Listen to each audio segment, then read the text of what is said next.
Hey everybody, Chris Dages here with BeatTravelAnxiety.com.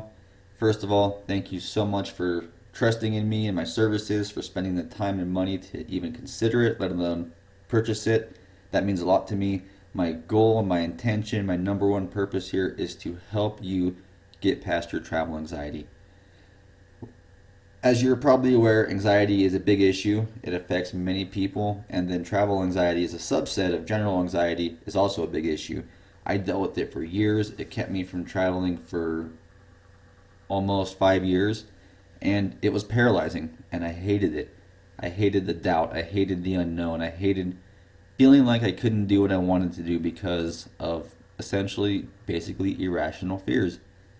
And you just listening to my voice, taking this course is a big step in the right direction. You're telling yourself that you're ready to get past your fears, you're ready to get past your anxiety, you're ready to go out in the world, and you're ready to conquer it. And that's great. I want you to be proud of yourself. I want you to understand that it takes a big person to even face their fears, and you're doing it. So thank you very much, and thank you very much for trusting me with it. So I want to ensure that you get your money's worth out of this course and then some. I mean, how much is it worth for you to get past your anxiety? How much is it worth for you to live your dreams and go the places you want to go to and see the people you want to see? I mean, travel anxiety kept me from visiting friends and family for years, and I hated it. And I hated literally lying to people about why I couldn't go do things. And I have plenty of stories about that, and I won't go into them, but it really sucked. It was a really bad time in my life where I had to tell my dad that my car broke down and I couldn't make it out to see him. But really, it was just my anxiety. And it's a really bad experience, and it filled my head with self-doubt, and chances are it's filling your head with self-doubt. And I want to make sure that we get rid of that, because getting over my travel fears, getting past all my irrationalities has been a massive personal confidence booster for me. It's been one of the things in my life I'm most proud about, if not the most. And we'll go into that later. We'll go into, you know, what I've done, what I've been through, how I worked through it, and we'll apply the same techniques. I'm going to go through the entire travel process from planning your trip to booking your trip to what to look out for to what's going to trigger your anxiety, help you identify the situations that you might want to avoid, or if you can't avoid, get ready for, so you have ways to beat your anxiety naturally. And that's a big part of this course as well, is beating your anxiety naturally. If you're taking antidepressants, anti-anxiety medications, or you're considering it, that's fine. There's nothing wrong with that at all. Do what's best for you. Do what works. I was able to beat my travel anxiety without any kind of pharmaceutical. I did buy natural homeopathic medications that I used or even just had, that helped me feel better, that helped calm my mind. So whatever works for you, please do it. But this course is designed and focuses on defeating your travel anxiety naturally, using natural methods and being healthy. So take that into account. You know, I want you to do what's necessary, but I want to make sure that we look at doing it the way that I think is most beneficial for you before you take any drastic measures. So with no further ado, let's go into the course and talk about myself a little bit before we get started. But yeah, let's get going. So like many people, out of nowhere, I just had the urge to travel. And it all started for me in 2005. I was 24 years old, so fairly young, but not too young. You know, some people travel much earlier, start their wanderlust adventures in their teens, but for me it was 24. And for no real reason, I wanted to just travel. So I bought a world map book similar to the one that you see here, but not the exact same. I wish I had the original one because it has all my notes in there. But yeah, I bought a world map book and just created a global itinerary for no real reason. And I just had the urge, you know, there was a calling. There was something pulling me to traveling, and it was like a spiritual quest, which I know is common for a lot of people that travel, just to get out and see the world and explore. And I just had it. It just came out of nowhere. I remember the night. I remember everything about it. And I just had the urge to travel. And it came out of nowhere. I had only been to Tijuana, Mexico. That was my only international trip up until this point. So it kind of hit me from the side, and I didn't expect it. So I made my travel itinerary, and I think, for the next 5 years, I had three new countries planned. It was like, first year was Australia, Japan, and Germany, I think, and then so on and so forth. And I wrote them all down and made my itinerary. And for 4 years, I didn't go anywhere. I had the time, I had the money, I had the desire, I just didn't have the courage. And I didn't think much of it, but at the time I was also experiencing anxiety just on local trips. I had traveled the US fairly well, driven across the country 2 or 3 times. Every time I had anxiety. But it got to a point during this time in my life that, I was living in Lake Tahoe, and even driving to the Bay Area, which is a 4 hour drive, was a big deal. It triggered me, and I wouldn't do it. Driving to Southern California 8 hours to visit family was just craziness for me, and my anxiety just kept me stuck. So for years, I had this global travel itinerary and did nothing with it. And I started to think about it, and it started to bother me. Because every time I wanted to make a move and go somewhere, buy a flight, plan with friends, I got stuck. I got paralyzed. And I just had all these fears come out, and all these what ifs, and all these, worst case scenarios pop up, and they would cause me to just not go anywhere. So that's how it started. And, my travel anxiety was very real, and it started at a relatively young age, and it stuck with me. So I just kind of forgot about it, but I always had the desire to travel. So a few years later, I was able to talk some friends into going to Costa Rica. It seemed like a safe trip. It was, a place to go see that people were talking about. It was relatively close, a 9 hour flight from Reno Tahoe Airport. That was a huge flight for me. I had a lot of anxiety about that. I also, on this trip, I met my friends at the airport in Houston. So I flew from Reno Tahoe to Houston. They flew from LAX to Houston. We linked up and flew to Costa Rica. However, when the time came to connect in Houston, they weren't there. So, I'm already kind of a nervous wreck because I'm flying by myself to Costa Rica, to a new country. My anxiety is, pretty much maxed out, but I'm keeping cool, I'm keeping mellow. I'm getting ready to board the flight to Costa Rica, and my friends aren't there. And we're like 5 minutes from departure, and they're about to pull the jet bridge, and I'm thinking to myself, what do I do? Where are they? What if they don't show up?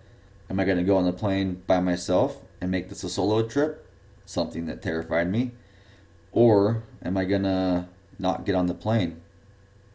Which at the time, and still today, is even more terrifying, letting my fear create hesitation and stop me from doing something I want to. So I'm sitting there thinking about this at the airport, and then with 2 minutes left, I see my four friends on the airport trolley screech around the corner. They jump off with a minute to spare. We get on the plane, we go to Costa Rica, have a good time. That was a great trip. Costa Rica is a beautiful country. I highly recommend it. But we partied too much. I was 27. We were all the same age. We were partying. And the first week was great. Going into the second week, we partied way too hard. Um, my nerves were shot, and it was really too much. I pushed it too hard. I got comfortable. I had fun. I had too much fun, and then just drinking and partying late night with friends, it destroyed my nerves. So I don't recommend that. I suggest limiting your drinking during your trips because it'll help you with your nervousness. A couple years later, I went to Puerto Rico. Very similar, but I flew with friends. We met in Los Angeles. Flew with friends. Had a layover in Florida.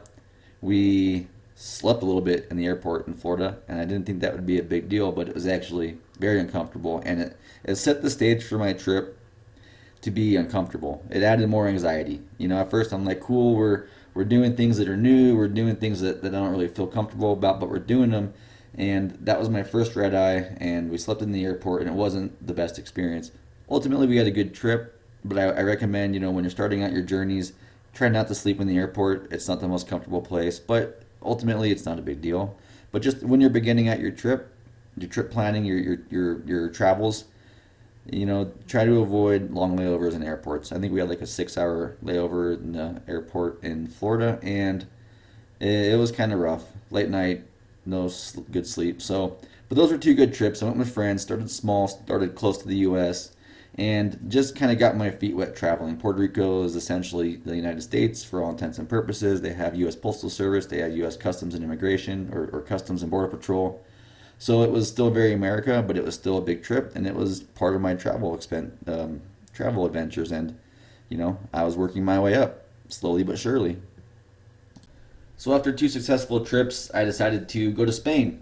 I was 31, had a couple, international trips more or less under my belt, and I was taking Spanish classes. I was going to undergrad school, because I dropped out of college at 19, got back in at 25.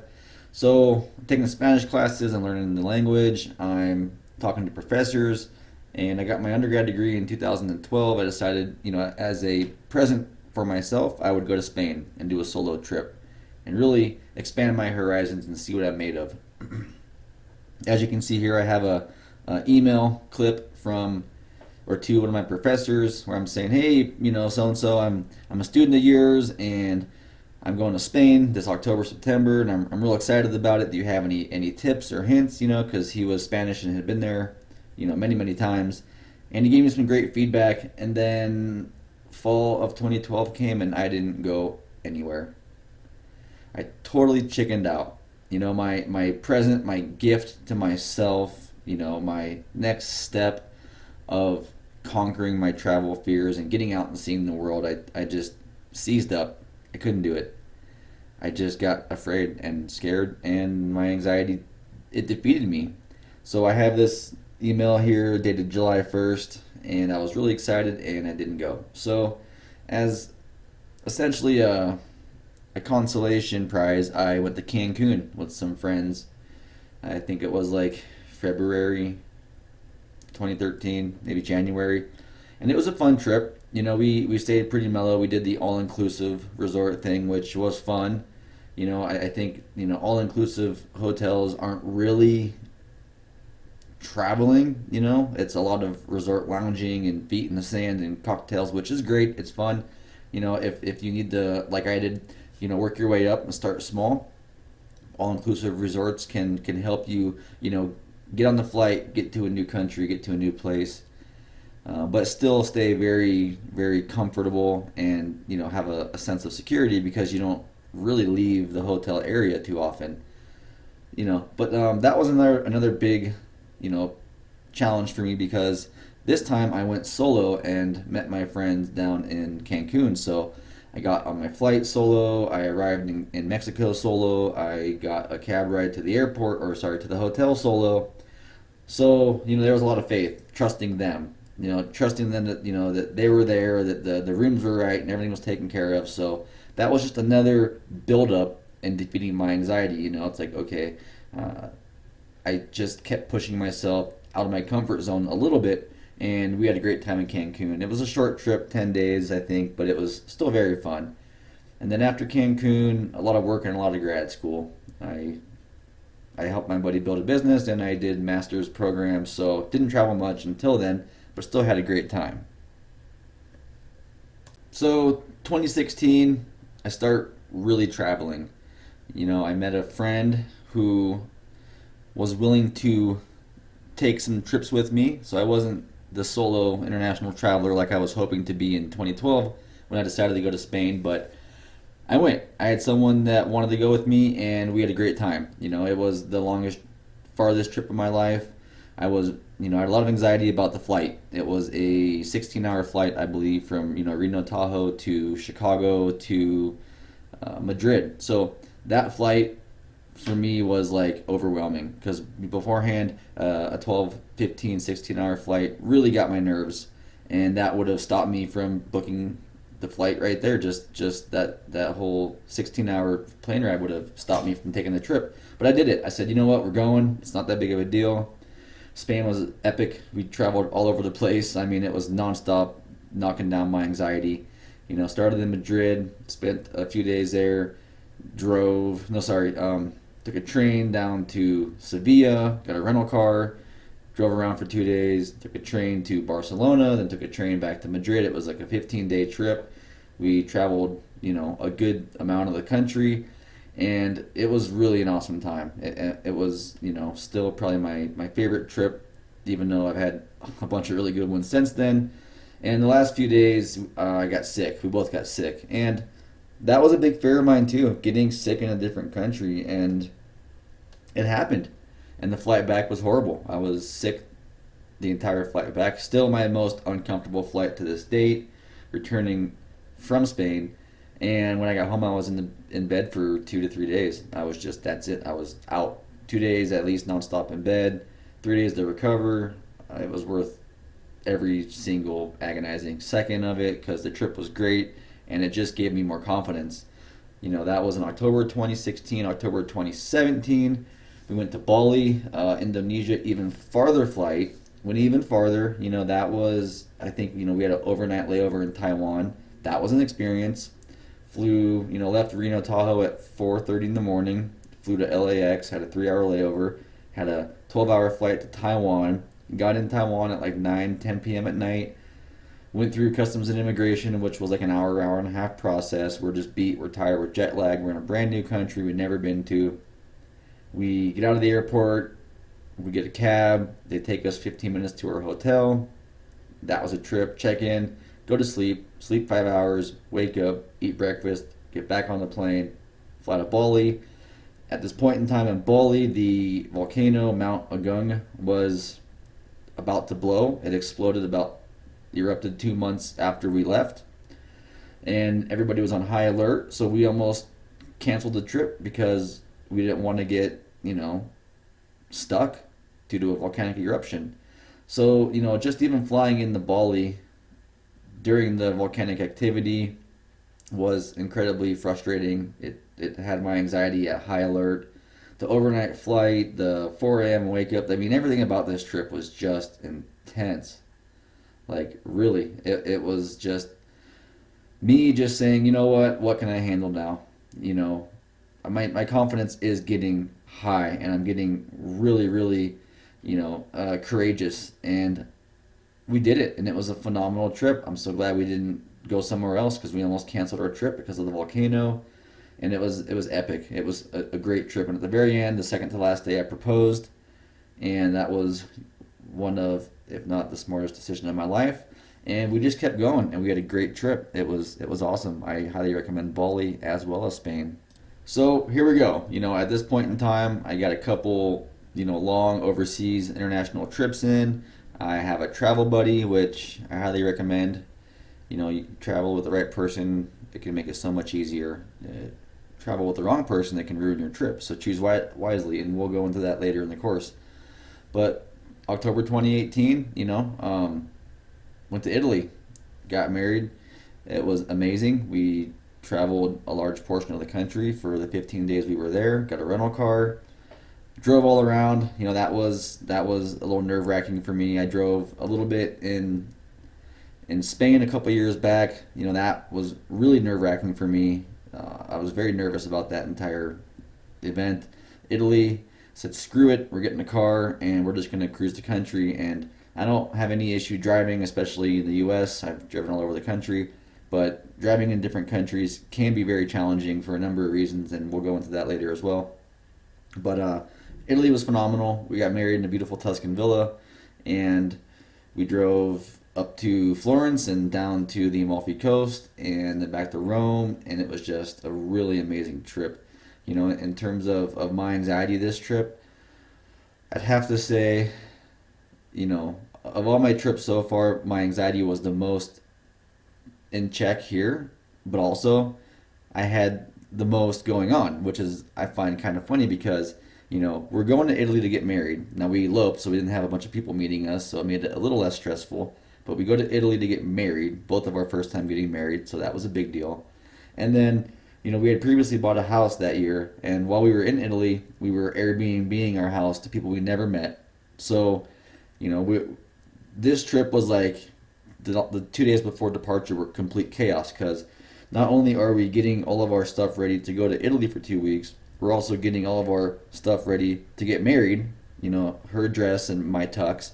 And then not only that, we're preparing our house to be rented out for 12 days while we're gone to people we never met before. So we're juggling all these things, and it was just like, what else? Bring it on. At this point, it's like, bring it on. The momentum is there. So it was an excellent trip. The people that rented the house loved our house. That went perfectly. The wedding was perfect. It was just a great trip. And um, there were some very stressful times though. The first morning there, we woke up late to our Vatican tour. Had to run a mile at 7 a.m. to get to the tour in time. Toward the end of the trip, we had to drive from Sorrento to the port of Naples to take a ferry to an island called Ischia. And on the map at home, when I looked at the map, the distance directions, it said 25 to 30 minutes. So that's what I had allotted. Well, the morning of the boat tour, the ferry, it was a 45-minute drive. So we literally we drive 45 minutes from our hotel on the Amalfi Coast area to the port of Naples. We park our car in an underground parking lot a mile from the port. And we literally run with our luggage all the way to the port to our boat, which we've never been to before. We have no idea where we're at. We have no idea what the city is all about. It's a big city. It's actually quite the hustle and bustle. We get on the boat, literally sit down, and the boat horn signals and the boat's off. We made it by like a minute. So that was like so incredibly stressful and frustrating and just, but we did it. And then we got back from Italy, and I said, where are we going now? Like, what's next? Like, I got so much confidence right now, it's insane. 3 months later, 4 months later, we go to Thailand in January of 2019. We were sick the entire first week, and it was like survival. I mean, really, there was 2 mornings I woke up at 2 a.m. thinking, oh shit, I got to go get antibiotics. I have like a sinus infection, I have a chest infection. My wife now at this time, she's got food poisoning, and the pollution's super bad, and there was 4 people on this trip, and 3 of us were sick. And the first week was survival. We just had to push through it. And this was 10 flights in 15 days. I booked an incredibly action-packed trip, and I knew that was more than I'd ever done. So that was a hell of a overtaking too, an accomplishment, because we had 10 flights in 15 days in Thailand, sick the whole first half of the week, driving around, traveling around. Bangkok's crazy, Thailand's crazy. Oh, it was just such an experience. The first half of Thailand wasn't even that enjoyable, but it was a great experience. I mean, we got photos, we saw things, we traveled a bunch North Country and in Bangkok. Second half was the south part of the country, more beach style. You can see us here. We're at the Rayleigh Beach, which is gorgeous. But it was just a big messy trip, and we just keep pushing and keep pushing. And now, it's you know spring, summertime 2019, and we're going to New Zealand here soon. So we just keep going now. Now, I went from like not being able to go anywhere to like I can't go enough places. And it took me 10 years, really. So it's been great, and it's really just been, it just gives me so much fulfillment now. So, there's it's a progression. You don't have to just jump into a flight and go to India your first time. You can work your way up like I did. Really, what it all comes down to is you gotta, brick by brick, tear down your wall of anxiety. When I started traveling, the idea of flying internationally was a big deal. Not being able to speak the language, being lost, being, just all these fears. That was so much. It paralyzed me. And instead of just trying to like overwhelm myself and go do some crazy huge trip, I started small, and I worked my way up, and I started traveling closer to the U.S. at first, and then farther, and then farther, and then almost as far as I can go, right? So don't overwhelm yourself. Identify what your biggest anxiety issues are. Identify, what triggers you, and we're going to go into that here in this next lesson. And just, be your biggest support. Don't no pity parties. Don't feel bad about anything like, oh, I can't make this trip. I'm such a sissy. And no, like you're a big person. You're a strong person, and this is just one aspect of your life. I'm sure there's many elements that you're proud of in other fields, but you might have travel anxiety and it might be a concern of yours, and you're not alone. And start small, build yourself up. So have positive affirmation, believe in yourself, you'll get through it. This course is designed, and its purpose is to help you learn how to do this. Manage the entire travel process, manage your anxiety, and just take step by step by step by step until before you know it. And for me, before I knew it was 10 years, and I went from paralyzed. My anxiety had me completely paralyzed to completely liberated. Like I said, now I can't travel enough. Like, it's hard for me to not start traveling my next trip when I'm even on or before I start the one that I have next. Like the minute we get back from a trip, or even the flight home from a trip, I'm already planning like diligently where we're going next.